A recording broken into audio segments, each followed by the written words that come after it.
Olá, seja bem-vindo ao programa Capítulo à Parte.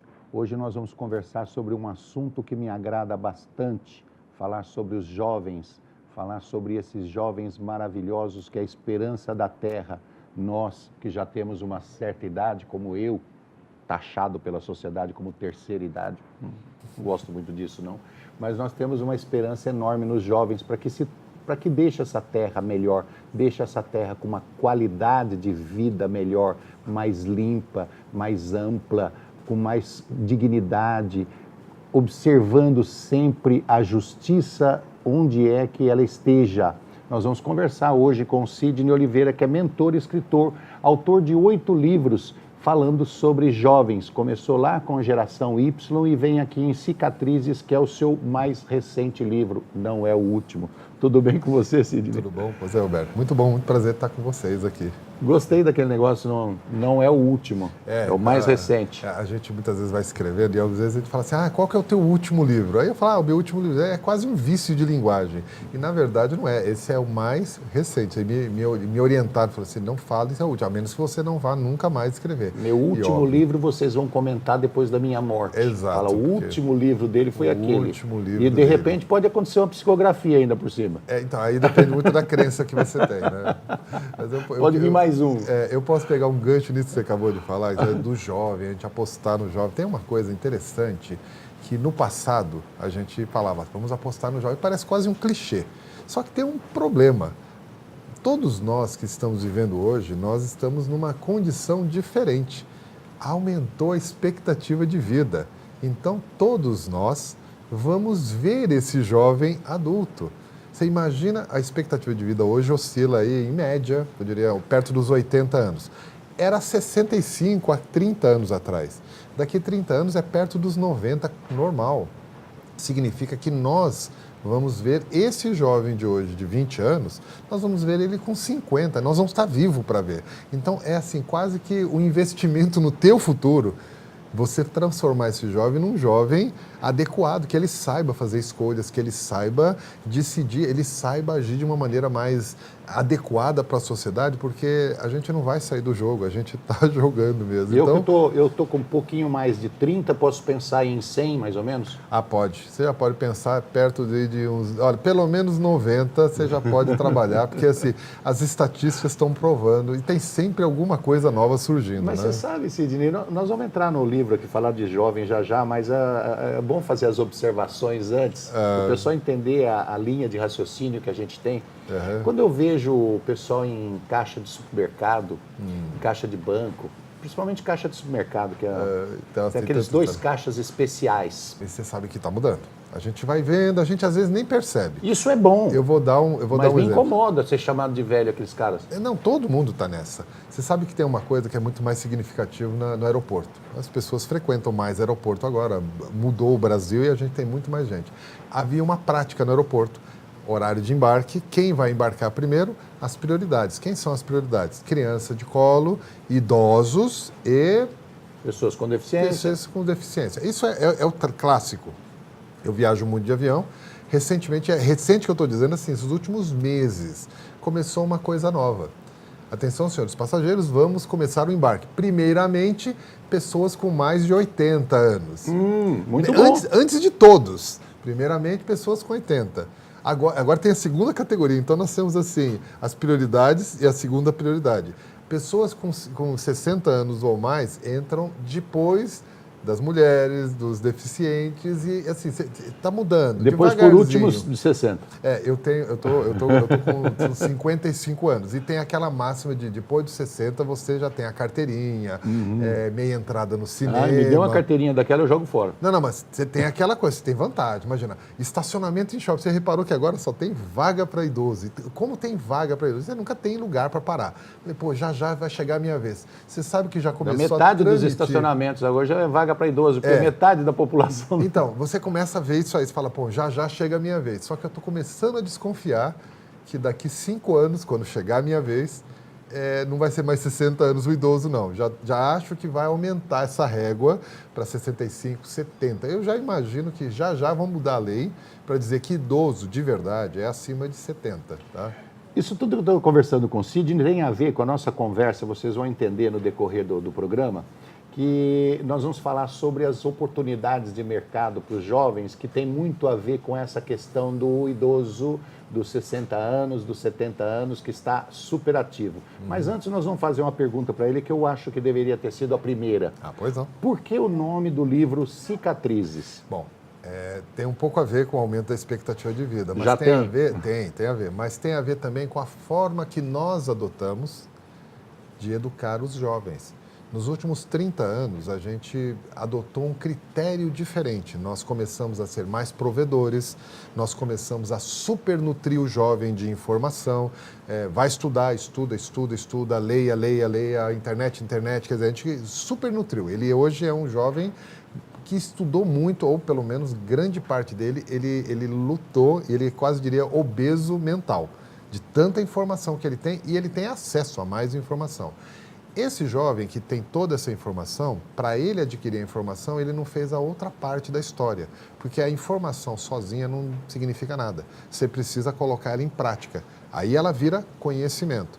Esse movimento nós não fizemos tão bem com os jovens. Nós poupamos mais os jovens. Eu lembro do meu pai falando, se vira.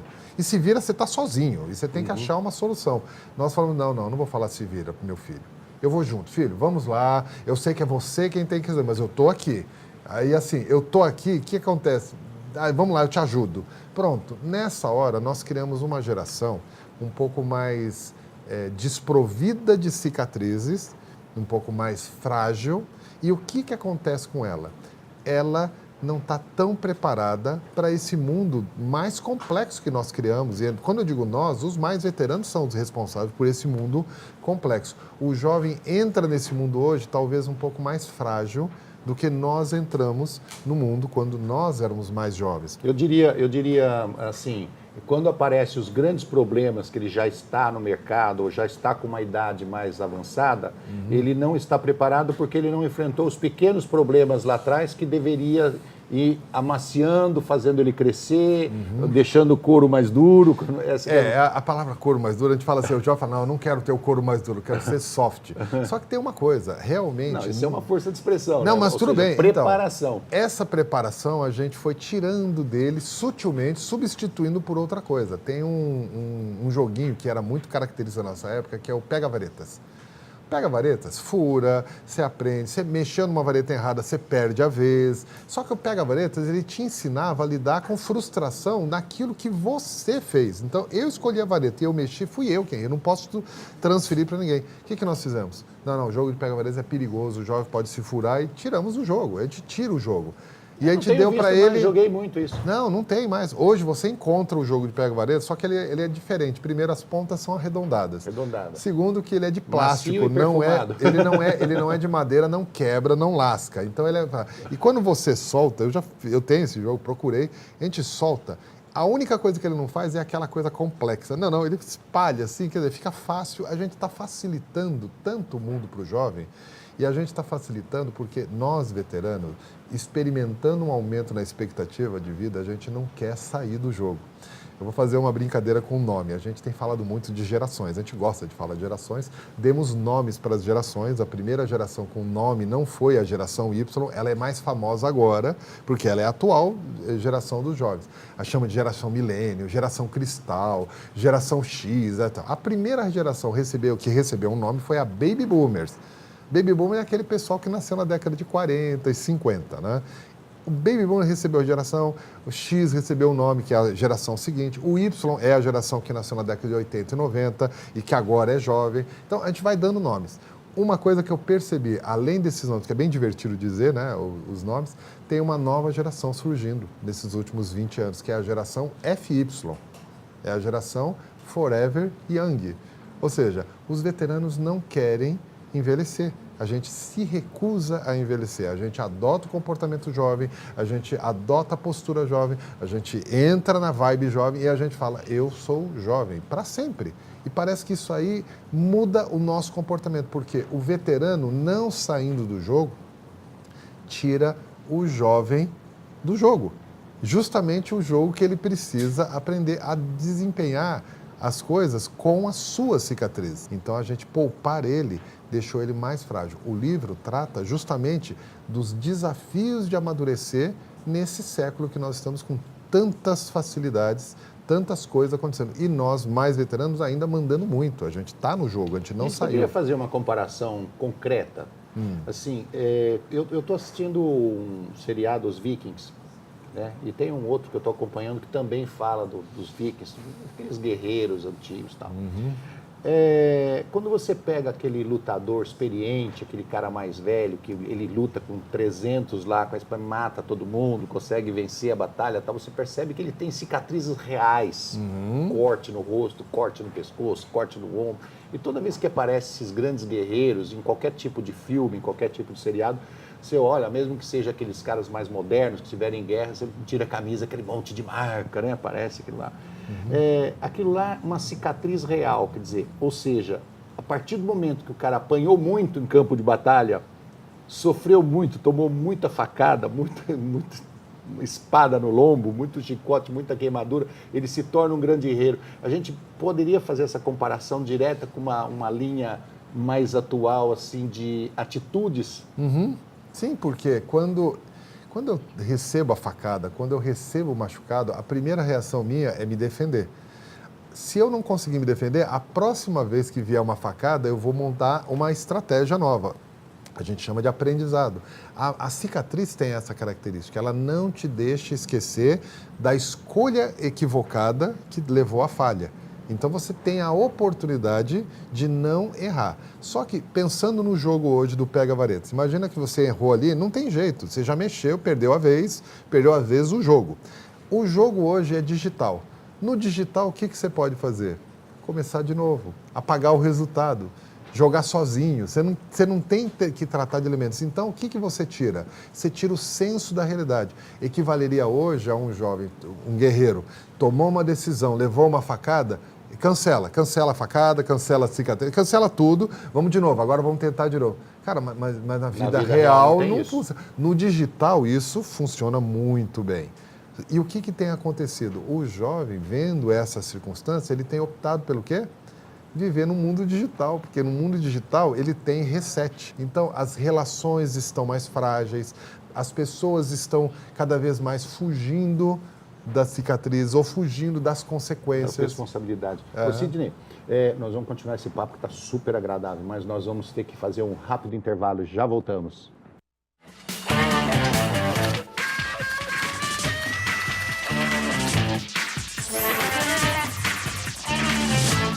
Estamos de volta com o programa Capítulo à Parte, hoje batendo um papo bem gostoso com o Sidney Oliveira, que é mentor e escritor de 8 livros, começou com Geração Y e hoje nós estamos falando sobre o seu mais recente livro, o livro Cicatrizes, que fala muito sobre os jovens, as gerações mais recentes.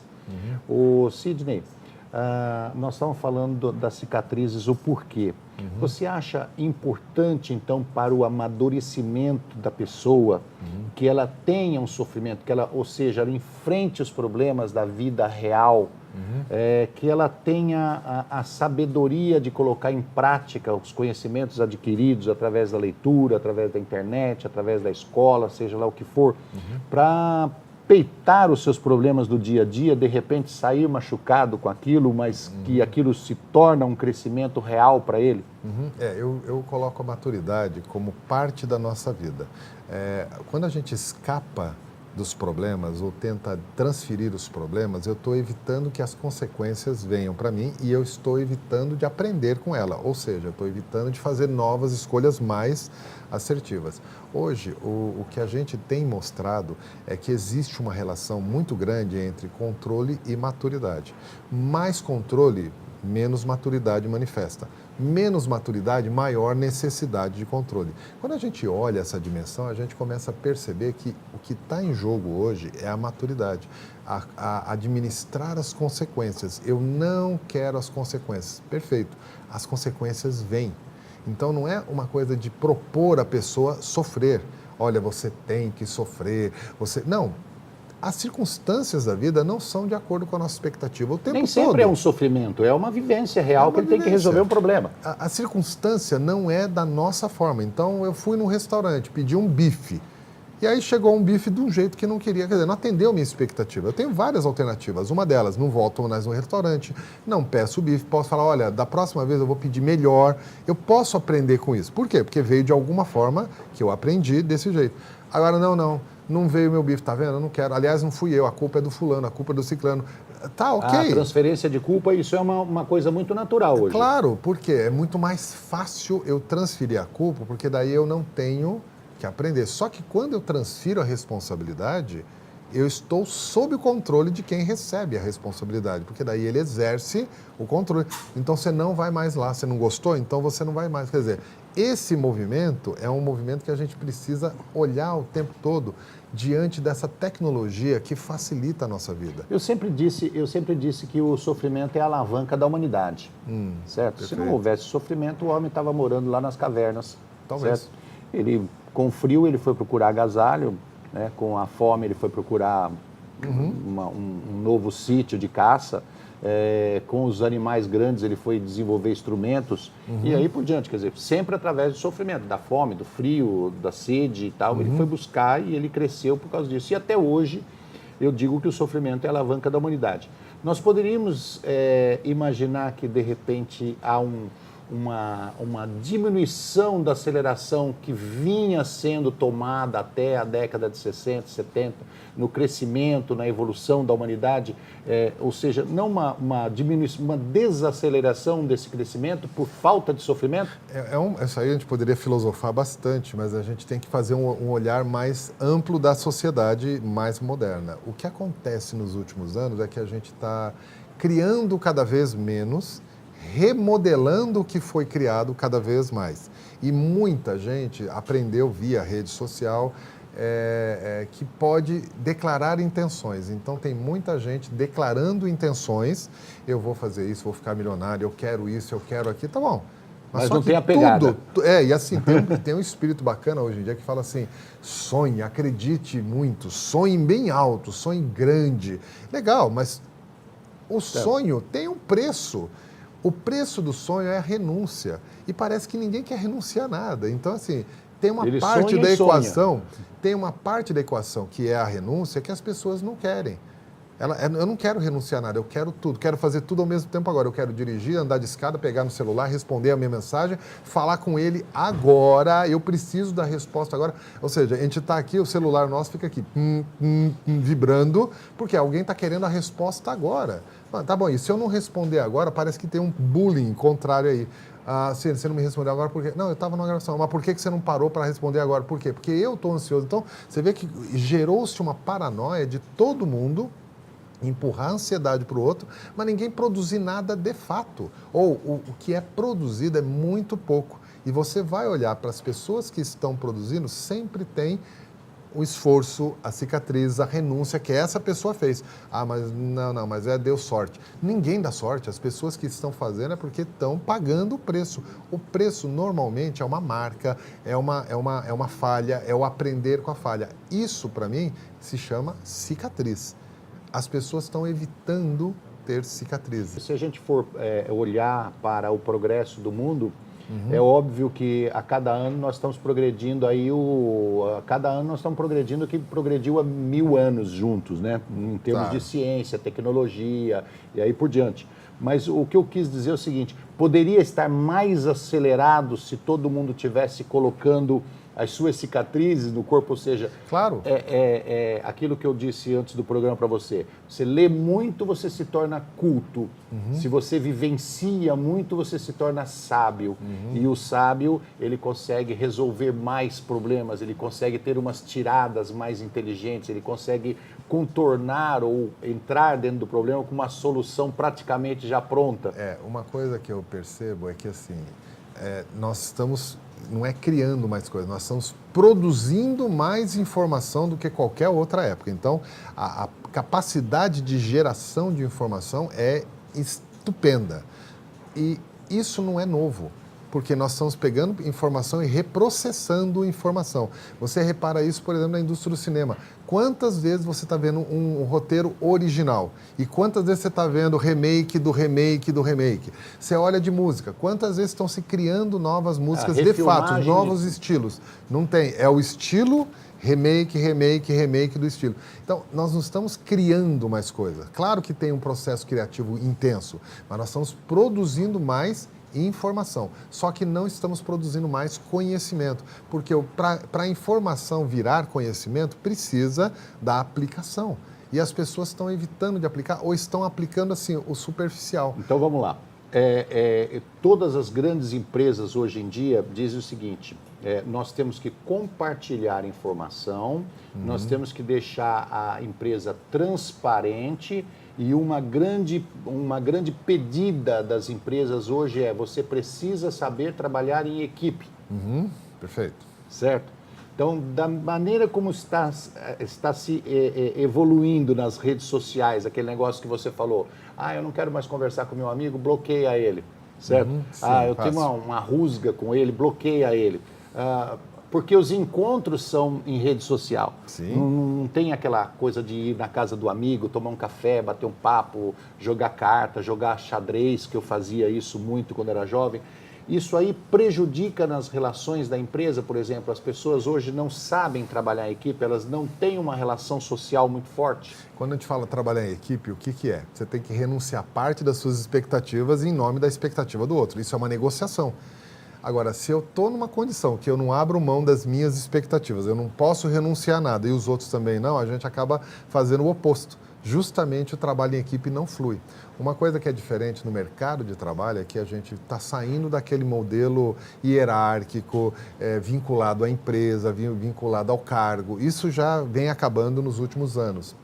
E a gente está entrando num novo modelo que ainda é muito jovem, a gente não sabe lidar com esse modelo, que é um modelo mais colaborativo, onde o foco precisa ser no resultado, o que abre um espaço enorme para a gente parar com esse monte de diferenças sociais, diferenças geracionais, diferenças de outras formas. A gente está falando de diversidade dentro da empresa. Quer dizer, a hierarquia, de um modo geral, ela ainda existe porque a empresa é uma organização, precisa ter uma hierarquia de atribuição de prioridades e de atribuição de poderes. Precisa ter, mas é muito mais ligado à entrega do resultado do que ao cargo. Tem pessoas que ainda se agarram. Trabalham juntos. Precisa trabalhar junto. Então, tem ainda pessoas que, obviamente, se apegam ao cargo e acreditam que, pelo cargo, é infalível a instrução que eu dei. Sabe aquele chefe que fala assim, eu já disse como tem que fazer, é isso, isso, isso. E a pessoa vai fazer isso. Tá bom, ele mandou fazer desse jeito. Cara, mas não vai dar certo. Mas eu estou fazendo porque ele mandou. E outra coisa, se der problema, eu tenho a quem culpar. Aí eu fiz o que ele mandou. Não, mas você não viu que ia dar problema? Olha, meu problema não é pensar. Então, assim, é muito fácil você transferir a responsabilidade. Meu problema não é esse, eu estou aqui só para trabalhar. Aí eu falo, mas eu não gosto disso, só porque o chefe é mandão. Esse jogo ainda está sendo construído. Obviamente, a gente tem inúmeros casos de empresas que estão rompendo esse modelo para um trabalho mais colaborativo e é brilhante porque são as empresas que estão se destacando pela forma que estão desenvolvendo o trabalho, o vínculo da pessoa com o trabalho. Só que ainda vamos escrever sobre isso no futuro. Hoje nós estamos vendo essa transformação. Uma coisa que eu falo para as empresas é que, assim, mais do que desenvolver as competências do profissional, o líder de hoje deveria desenvolver a maturidade desse profissional, para ele saber lidar com o mundo, porque as coisas não estão mais seguras. Aquela instrução que o líder dá não é mais infalível. Por quê? As coisas estão alterando. Então, eu dei uma instrução, só que o cenário aconteceu de outra maneira. E aí, como é que faz? Não, eu já tinha dado a instrução. Tá, mas mudou o cenário. E aí? Ele tem que estar preparado para lidar com a transformação no cenário. E não ele está preparado para ter a competência só. Ok. Sidney, aonde que a gente compra o livro Cicatrizes? Bom, ele está bem distribuído aí nas redes de livraria. Então, as principais livrarias tem na internet, rede social, no meu site, tem lá link para as livrarias. Qualquer lugar que você entrar, você compra o livro Cicatrizes. Não precisa nem citar. Todas as grandes livrarias, graças a Deus, aceitaram aí bem o trabalho. Então, está bem distribuído. Tem o e-book, tem... O seu site qual que é? É sidneyoliveira.com.br. Sidney Oliveira com I, Com I. S-I, D mudo. Isto. N-I de novo. Certo? Isso. Tem que frisar o I. Isso. SidneyOliveira.com. Isso. .com.br. SidneyOliveira.com.br. Sidney, obrigado por você ter vindo aqui. Roberto. Acho que a informação que você está passando aqui é muito importante para o amadurecimento e, sei lá, a relação, inclusive, entre filhos e pais. Obrigado por você ter vindo aqui, obrigado por ter escrito o livro. E muito obrigado pelo bate-papo, a gente conversou bastante. Conheço agora um novo veterano e um amigo agora. Muito prazer conhecê-lo. Obrigado pelo privilégio de estar aqui com vocês. Obrigado e obrigado a você de casa que esteve conosco no programa Capítulo à Parte. Nós esperamos na próxima semana. Um abraço, até lá.